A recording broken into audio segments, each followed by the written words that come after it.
Não deu para mostrar o início, porque ela já derrubou lá o canil lá onde ela tava, ela já quebrou foi tudo lá e já atacou o Baruch numa impetuosidade tremenda. Então essa parte aí não deu para gravar. Então ela já arrebentou lá o lugar onde ela tava, o canil, as telhas, as tábuas, e já atacou o Baruch ferozmente. E o Baruch foi controlando ali o ataque dela até ela tá mais calma. Então, dessas imagens aí pra frente, vocês vão ver que ela tá mais calma. Ela tava mais agressiva, mais impetuosa. E aos poucos ali, o Baruch ele foi administrando a situação do jeito que ele pôde. Porque, como eu já falei e comentei, nas imagens seguintes que vão vir, e em outros contextos de vídeo, o Baruch ele não ataca dog fêmea. Ele não ataca dog fêmea. Nem cachorros menores e nem dogs que realmente não possam se defender. O Baruch ele só ataca dogs que realmente possam trazer algum dano assim pra ele. No contexto de outros vídeos, ele combatendo com dog macho, e vocês veem que ele vai pra cima, ele sobe em cima, ele faz o abraço, e se o cachorro for continuar agredindo ele vai pra mordida e vai pro encaixe. Nesse contexto aqui não. Ele tá controlando aí a Mel, ele tá controlando o ataque da Mel, e ele usa a boca dele ali para controlar ali a distância, para que não haja o confronto. E ele tenta sair do confronto com ela porque ele não quer confrontar com a Mel. Então o Dog Box Baruch ele não é um dog que confronta com a fêmea ou com dogs que não possam se defender. Geralmente ele faz essa guarda e proteção quando realmente é com dogs que ele percebe que realmente vai trazer algum dano para ele, que não é o contexto aí da Mel. Ainda que poderia ser, ela poderia morder e fazer um encaixe nessa mordida, e o Baruch ali ter que realmente atacá-la para poder contê-la nesse contexto, ou a gente ter que fazer a alavanca. Então é num contexto que o dog ele não está na disposição realmente de machucar a Mel, mas a Mel não está assim não.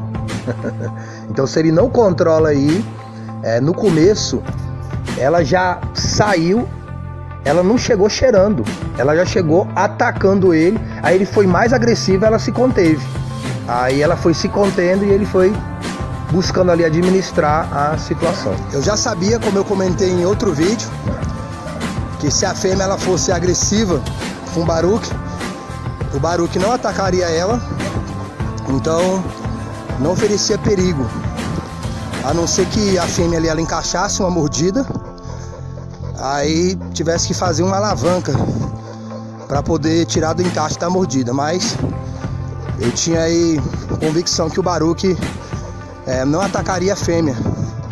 Eu já convivo com dog, né? Então eu já conheço o dog e todo o manejo com ele e o manejo de adestramento no contexto geral me permite discernir aí o que o dog realmente pode ou não fazer nesse contexto. Então, principalmente aí o cachorro é meu, então eu sei do que eu estou falando, do que eu estou comentando.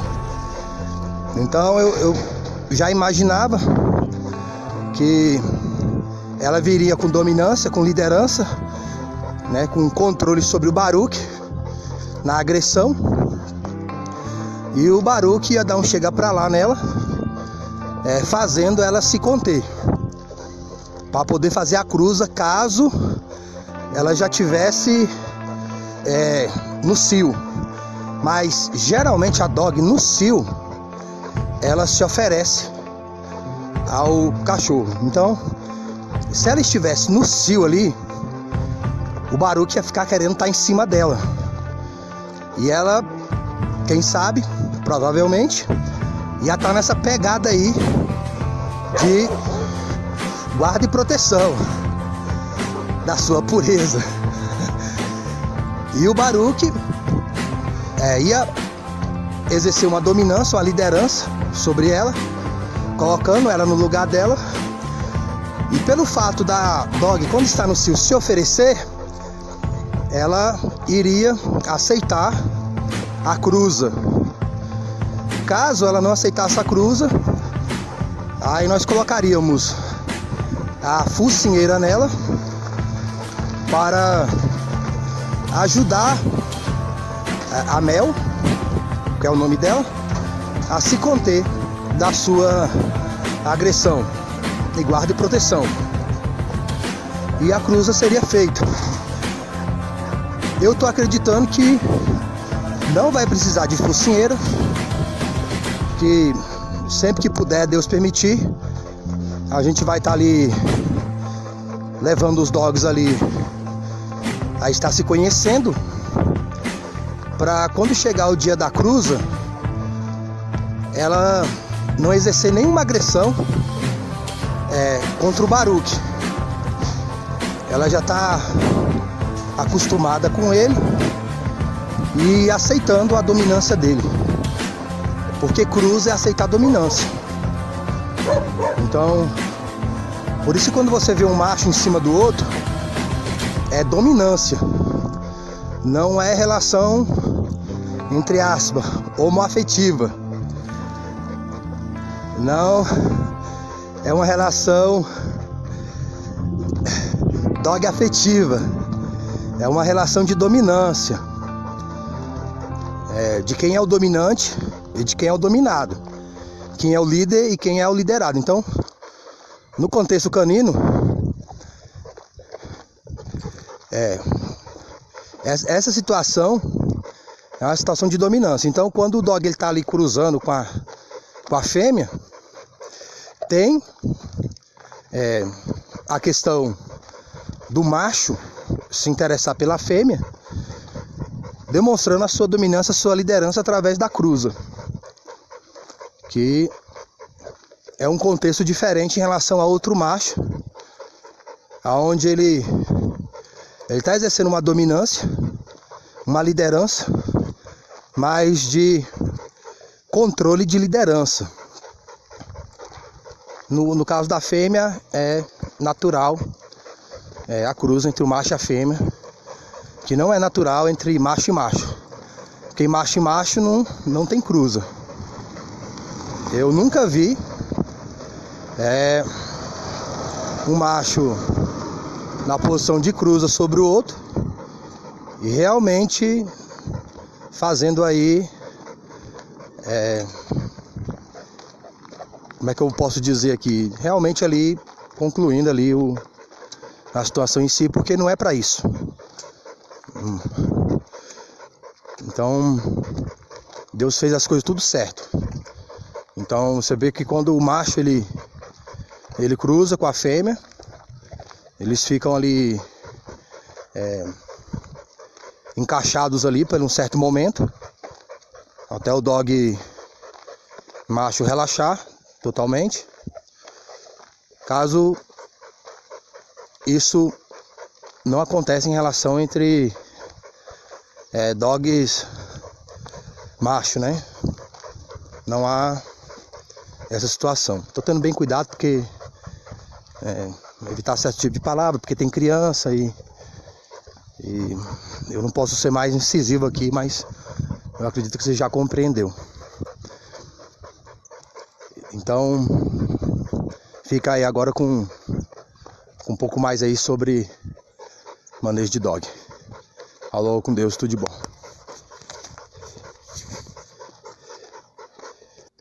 E criou Deus o homem à sua imagem, a imagem de Deus os criou, macho e fêmea os criou. E Deus os abençoou, e Deus lhes disse: frutificai e multiplicai-vos, e enchei a terra, e sujeitai-a, e dominai sobre os peixes do mar, e sobre as aves do céu, e sobre todo animal que se move sobre a terra. Gênesis, capítulo 1, versículo 27 e 28.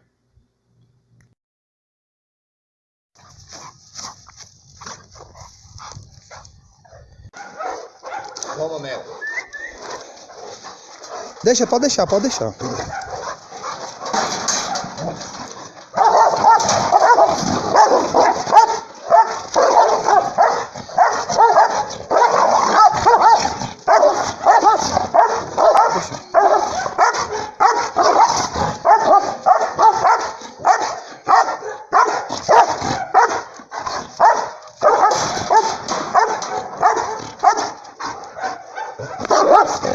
A Mel, ela já chegou rasgando no Baruque. Ela já chegou botando dominância. Mas eu sabia que o Baruque vai botar ordem na casa. Isso aí faz parte, porque ela tá dentro do quintal dela. Como eu disse pra vocês, o Baruque ele não ataca a fêmea. Eu não vou dar o comando dele atacar ela. Isso aqui é normal. Não vai machucar os cachorros. E vai chegar um momento que ela vai ficar na dela. Quando eles forem cruzar, vai ficar mais fácil. Porque ela já vai estar conhecendo ele. E ela já vai saber que o Baruque não é perigo para ela. Aí, ó, o Baruque ele não ataca a fêmea como ele atacaria o macho. Se ela fosse um macho, o Baruque já estaria com mais agressão. Pode ver aí, ó. Essa aqui vai ser, se Deus quiser, a mamãe dos filhos do Baruque. Olha como a cachorra tem um temperamento top. Muito boa pra guarda. E a gente espera aí que nasça aí uns filhotes bacanas dos dois aí. Beleza? Agora vamos aí prender os cachorros, prender ela, tirar o Baruque. E futuramente aí, a gente poder fazer mais vídeo aí, principalmente o vídeo da cruz. Falou? Irmão Wesley, rapaz, eu fico lembrando assim, eu nunca esqueço, quando você ia lá em casa, uma vez eu tava malhando, aí você falou, bora revezar aí junto, tu tava com ternozão, um calor, um calor, e bora revezar aí, irmão. Aí você pegou o peso assim, eu me acabando pra pegar o peso lá, e você pegando assim um supino rapidão, e aí você falando da palavra de Deus, né? E eu ali, a semente sendo plantada e o diabo querendo já tirar, sabe? Eu assim, o sentimento que eu tinha de falar, rapaz, que cara insistente, que cara chato, velho.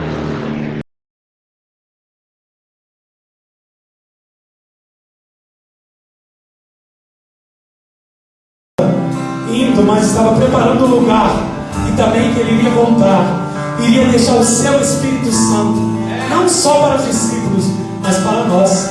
Portanto, o Espírito Santo, essa é a diferença do povo de Deus, porque nós temos o livre acesso ao Espírito Santo. Amém? Glória a Deus. Aleluia. Aleluia. Vamos adorar o Senhor. Nós vamos passar um vídeo aqui e vamos adorando o Senhor. Eu quero que você, enquanto esse vídeo for passando aqui, enquanto nós iremos louvar, enquanto nós iremos adorar o Senhor, você adore a Ele. Adore não por aquilo que Ele tem feito por você, mas adore por quem verdadeiramente Ele é, por Ele ter ressuscitado, por Ele ter morrido na cruz. Ele pensou em mim, Ele pensou em você. Ei, calavassura de canto, feche os seus olhos e adore ao Senhor. O Getsemane foi que meu Jesus orou, se entregando ao Pai mais uma vez. Logo vieram pessoas para o levar para a maior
cruz. Foi por mim e por você que Ele morreu, mas ao terceiro dia Ele ressuscitou. Ele é vivo. Aleluia. Você pode aplaudir o Senhor nessa noite e dizer glória, glória, glória, glória, glória.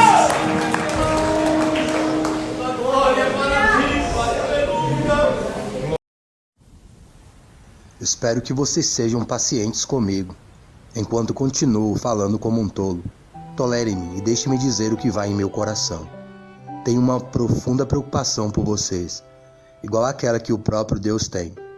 Preocupação de que o amor de vocês seja somente por Cristo, tal como uma moça pura reserva o seu amor para um homem apenas, aquele que será seu marido. 2 Coríntios, capítulo 11, versículo 1 e 2. E boa meditação das coisas de Dog e, sobretudo, das coisas do alto. Falou com Deus, tudo de bom.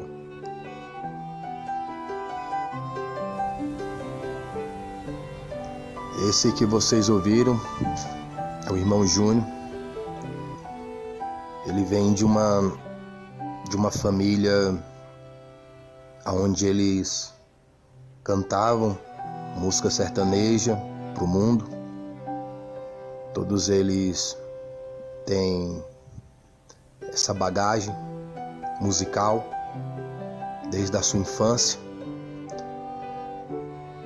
São 4 irmãos, uma irmã, 3 homens, uma mulher. E eu conheci o Júnior nesse contexto, onde ali os irmãos dele estavam abrindo mão de sucesso, dinheiro, fama, para servir a Cristo como único Senhor e Salvador. A mãe dele já crente no Senhor, a irmã. O pai também, mas não como a mãe e a irmã, depois sim. E o Júnior foi, entre aspas, nesse contexto, o último a tomar sua decisão de estar em Cristo como único Senhor e Salvador de sua alma.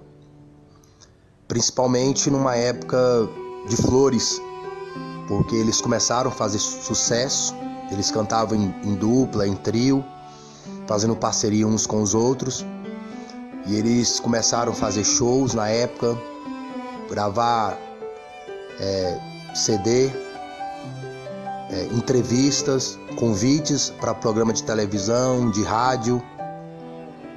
E bem nesse início aí, quando eles iam estourar para realmente serem conhecidos, eles abriram mão. E se não me falha a memória, o Júnior, ele não estava de acordo com isso na época. Quando um cantor ele já está na mídia, fazendo sucesso e ganhando dinheiro, e ele abrir mão, que também é difícil, para Cristo, ele já tendo dinheiro, já tendo fama, já tendo seus negócios, já tendo outro meio de ganhar dinheiro, de fazer dinheiro, é um contexto. Quando você está, eu imagino, está começando a adquirir essas coisas e abrir mão, para mim eu acredito que deve ser mais difícil. Não que já fazendo sucesso não seja, mas eu acredito que quando você já tem uma certa renda guardada ali, um certo patrimônio, é mais fácil do que você ainda não tendo aquilo e sabendo que pode ter. Então foi uma época decisiva para eles, abrir mão de empresário, abrir mão de tudo isso que eles poderiam ter e eles teriam, porque eles estavam nessa pegada aí desses hoje que fazem sucesso na música sertaneja. A gente vê que até uns medianos para baixo, eles ganham dinheiro e bastante dinheiro, né? Então, e eles são pessoas que têm essa graça mesmo de tocar, de cantar. E eu comecei a frequentar ali a casa deles, a família, e ali eu percebendo que o Júnior estava nessa luta. E a família também, a família, entre aspas, contava comigo que Deus me usasse para ajudá-lo. E ali eu, falando sobre Cristo, falando sobre arrependimento, falando sobre conversão para ele.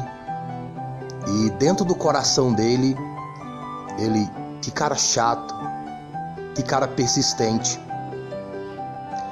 Mas Deus me deu a graça de não desistir, de batalhar pela alma dele, de lutar pela alma dele, ainda que ele mesmo não estivesse lutando pela sua própria alma. E um dos contextos do canal é batalhar pela salvação da sua alma.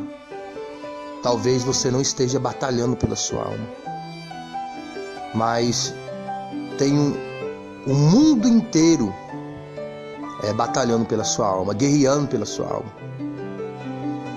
Existe um mundo espiritual batalhando pela sua alma.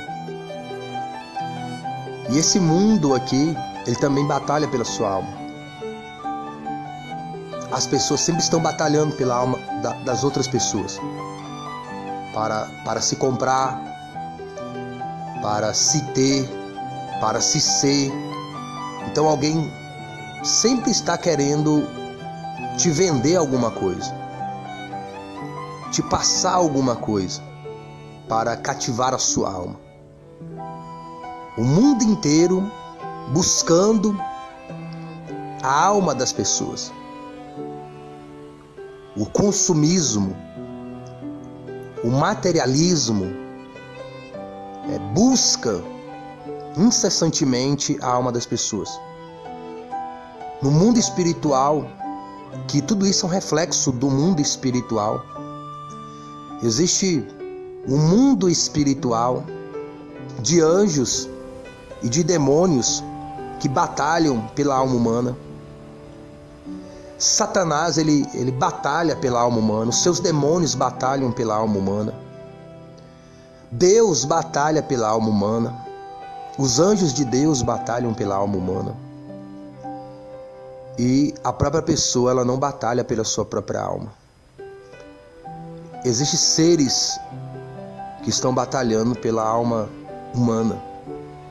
E a própria pessoa, ela não batalha pela sua alma. E Deus levanta pessoas para batalhar para a salvação da sua alma. Como Satanás levanta também pessoas para batalharem pela sua alma. As pessoas, elas estão lutando por aquilo que é de Deus e por aquilo que não é de Deus. As pessoas são por Cristo como único Senhor e Salvador de suas almas, ou elas não são, tanto em palavras como em obras. As pessoas sempre estão refletindo o mundo espiritual, com Cristo ou sem Cristo. Elas sempre estão transmitindo salvação ou condenação. As pessoas não estão em outro contexto. Mesmo as pessoas que negam o mundo espiritual, tanto Deus como Satanás, elas estão nesse contexto de negar Cristo como único Senhor e Salvador.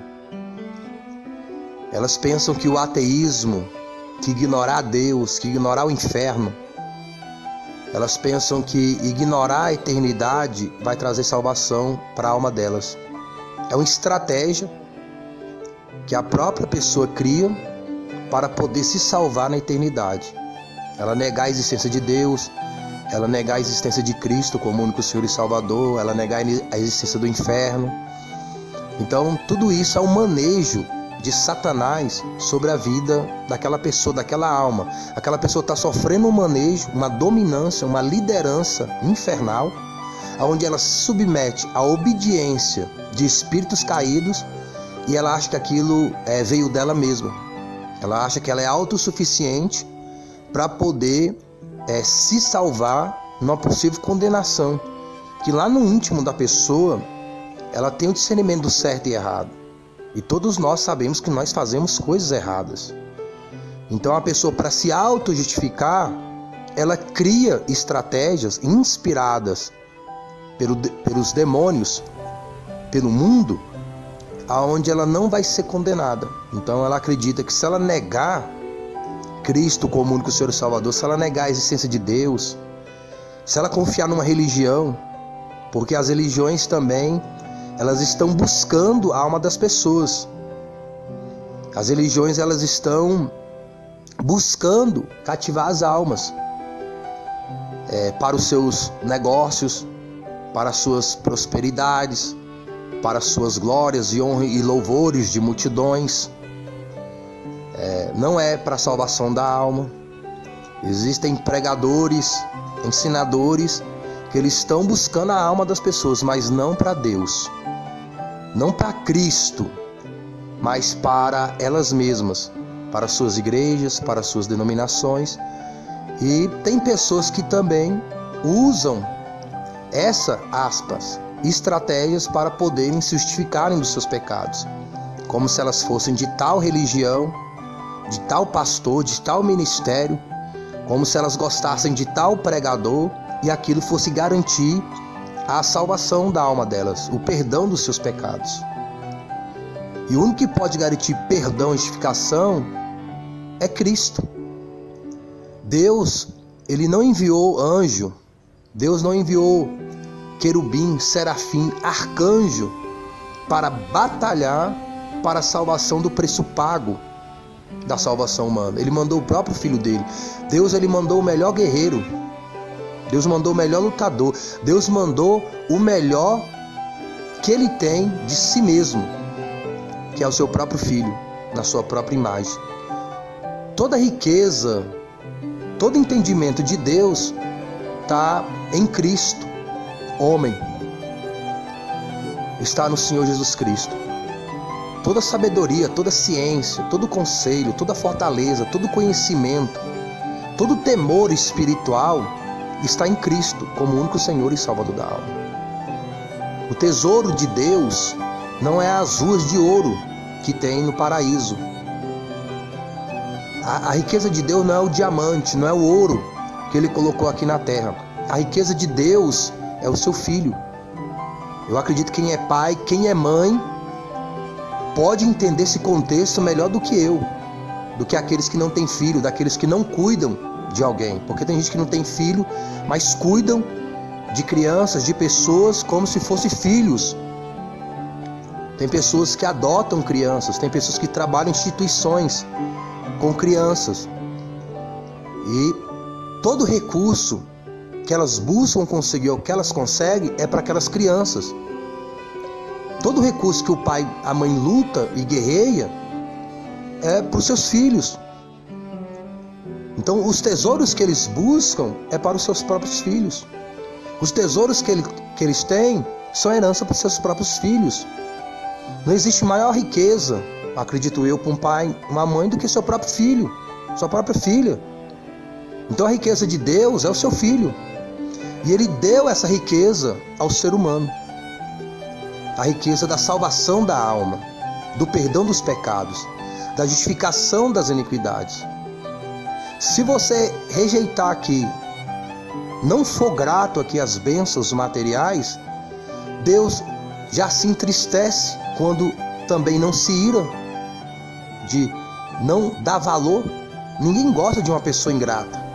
Ninguém gosta de ajudar alguém, de fazer algo por alguém e não receber o mínimo gratidão. E tem gente que ainda paga com a ingratidão. Tem um ditado popular: cuspir no prato que come. Então, além da pessoa não te agradecer, a pessoa ainda sai falando mal de você. Então, qual ser humano, um ateu, que ajuda uma pessoa, se faz um bem a alguém, em qualquer contexto de realidade, tudo bem que a pessoa não te agradeceu, mas a pessoa ainda sair falando mal de você, a pessoa já não agradeceu o que deveria ter agradecido, ainda está te criticando. Então, quando as pessoas rejeitam Cristo como único Senhor e Salvador, é isso que elas estão fazendo. A partir do momento que a pessoa toma a decisão de viver sem Cristo como único Senhor e Salvador, elas estão falando que elas não querem Deus na vida delas. E a partir daquele momento, ela vai tendo atitudes e pensamentos contrários a Deus. É como se estivesse criticando a Deus. Então, quando a pessoa escolhe outros intercessores, escolhe outro meio de salvação para sua alma, que ainda que seja o ateísmo, ou uma religião, ou uma filosofia, ou um ídolo, e etc., é a mesma coisa dela estar criticando Deus. Ela não está agradecendo a Deus por Cristo como único Senhor e Salvador, mas ainda está o criticando através da sua vida de pecado e iniquidade, sem desejo, vontade de abandonar aquilo. Então, é mais do que ser ingrato. É muito mais do que ser ingrato. Então, se a pessoa não tem gratidão a Deus pelo pão nosso de cada dia, pela saúde de cada dia, porque até o ateu, próspero, rico, materialmente, tudo que ele conquistou, ele fala que foi ele, mas o que ele fala que é dele, foi Deus que deu. A inteligência, a saúde e etc. Então a pessoa não tem agradecimento pelas coisas da terra. Como é que vai ter agradecimento pelas coisas do céu? E se você não tem agradecimento pelas coisas do céu, pelo Filho de Deus, você não tem a salvação da sua alma. Você não tem o perdão de Deus. Você não tem a justificação de Deus. E a gratidão a Deus, em Cristo como único Senhor e Salvador, envolve arrependimento. Porque quando você é grato a uma pessoa, você quer retribuir aquele favor. Você fica esperando uma oportunidade de retribuir o favor, de ser útil àquela pessoa também, tanto quanto ela foi para você ou quanto ainda ela é. E a única maneira, entre aspas, de nós sermos úteis a Deus e demonstrar a nossa gratidão a Ele, por Ele ter enviado Cristo para batalhar, guerrear para a salvação da nossa alma, é nós vivemos uma vida que o agrade. E a vida que agrada a Deus é o arrependimento, é a conversão dos pecados e iniquidades, na confiança de Cristo como único Senhor e Salvador da própria alma. É o que agrada a Deus. O que agrada a Deus é a gratidão. A gratidão agrada qualquer pessoa. A gratidão agrada até um ateu. A gratidão é algo espiritual. E eu fico agradecido a Deus e contente, porque o Júnior não é um adorador só de lábios. O Júnior, ele é um adorador de coração, uma adoração espiritual e verdadeira, porque a palavra que eu trouxe ao Júnior e a palavra que eu trago no canal e alguns contextos de manejo não é a minha palavra, mas é a palavra de Deus. É o Verbo que se fez carne e habitou no meio de nós, e vemos a imagem de Deus no seu santo Filho, Senhor Jesus Cristo. E todos aqueles que querem ser gratos a Deus precisam viver arrependidos e convertidos dos seus pecados. Porque não basta adorar a Deus de lábios e o coração está longe dele. Não basta simplesmente agradecer a Deus de palavras, mas de ações.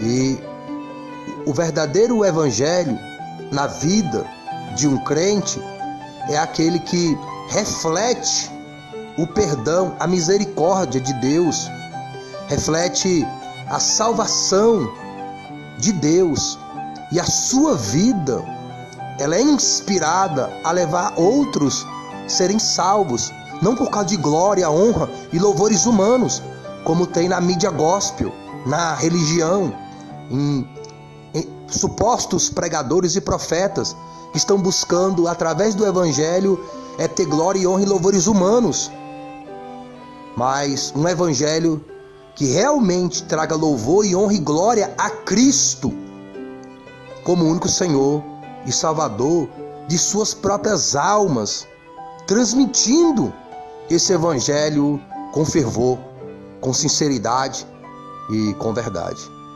Fique com Deus, boa meditação das coisas de Dog e, sobretudo, das coisas do alto. Oi, irmão Wesley. Rapaz, eu fico lembrando assim, eu nunca esqueço, quando você ia lá em casa, uma vez eu tava malhando, Aí você falou, bora revezar aí junto, tu tava com ternozão, um calor, um calor, e bora revezar aí, irmão. Aí você pegou o peso assim, eu me acabando pra pegar o peso lá e você pegando assim um supino rapidão. E aí você falando da palavra de Deus, né? E eu ali, a semente sendo plantada e o diabo querendo já tirar, sabe? Eu assim, no sentimento que eu tinha de falar, rapaz, que cara insistente, que cara chato, velho. De 2 anos pra cá, Wesley, que eu vim entender 100% o meu chamado, mas é porque Deus estava me preparando. Assim como Deus preparou Jesus 33 anos, Jesus ele nos prepara. Deus ele nos prepara para uma grande obra, para exercer o propósito e o chamado que Deus tem para nós. Então, o que Deus colocou no meu coração foi 200 almas para Jesus. E sabe, assim, as pessoas estão sedentas e vindo atrás da gente para que a gente venha falar de Cristo, sabe? Do amor de Cristo, do amor de Deus. Então, assim, o amor de Deus e o Evangelho, ele confronta demais. Porque hoje as pessoas, o mundo jaz no maligno e as pessoas estão muito dispersas, né? Para o seu Criador, para se voltar para o seu Criador, para se voltar para o seu propósito e principalmente para entender de que existe uma vida após essa vida aqui e que quem vencer são aqueles que estiverem em Cristo, né?